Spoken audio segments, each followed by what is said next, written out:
সৌন্দর্য নিয়ে কখনো গর্ব করবেন না, কারণ ওইটা আপনার সৃষ্টি নয়। গর্ব করবেন আপনার চরিত্র নিয়ে, কারণ ওইটা আপনার সৃষ্টি।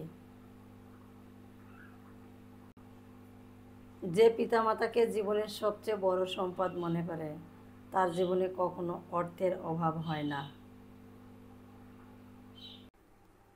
যে ব্যক্তি মিথ্যা কথা বলেন, তাকে 10 কথা বলিতে হয়, আর যিনি সত্য কথা বলেন, তাকে 1 কথার বেশি বলিতে হয় না।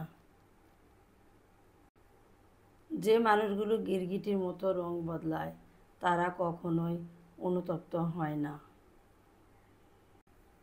তাই এমন একজনকে বিশ্বাস করবেন না যে বারবার বলে তার কথাই সঠিক। সবাই আসবে তোমার মৃত্যুতে শোক জানাতে, কিন্তু বিপদের সময় সাহায্য করতে কেউ আসবে না। একটি নির্দিষ্ট পরিমাণ ব্যথা সহ্য করার পরে একজন ব্যক্তি নীরব হয়ে যায়। তখন সে কারো কাছে অভিযোগও করে না, কিছু প্রত্যাশাও করে না। সময় যদি সব সময় একই থাকে, তাহলে সে কিভাবে নিজের এবং অন্যদের পরিচয় দিবে? বিশ্বাস গভীর হলেও অপরিচিতরা আমাদের আপন হয়ে যায়, এবং বিশ্বাস ভেঙে গেলে আমাদের আপন মানুষেরাও অপরিচিত হয়ে যায়। আমি মারা গেলে সবাই কাঁদবে, কিন্তু যদি আমি মরা থেকে বেঁচে উঠি, তারা আমাকে বাঁচতে দেবে না।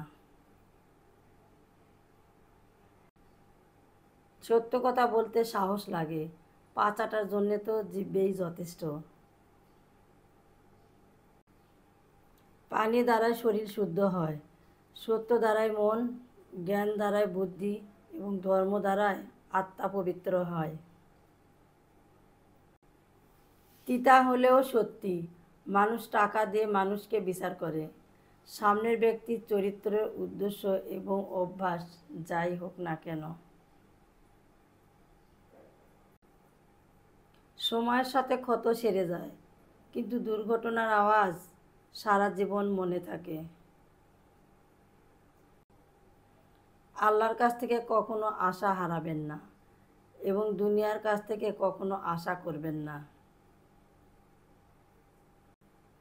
আমি একাই হেঁটেছি সেই পথেও, যেখানে আমার কাউকে সবচেয়ে বেশি দরকার ছিল। জীবন হলো বেঁচে থাকার জন্য, আর আমরা এটা চিন্তা করেই কাটাই। জীবনে কখনো হতাশ হবেন না, আপনি কখনোই জানেন না আগামীকাল আপনার জন্য কী নিয়ে আসছে। কাঁটাগুলোকে দোষ দিব কিভাবে? আমরাই তো পা রেখেছিলাম, সে তো তার জায়গায় ছিল। কেউ কোলাহলেও ঘুমাতে পারে না, আবার কেউ নীরবতায়ও ঘুমাতে পারে না।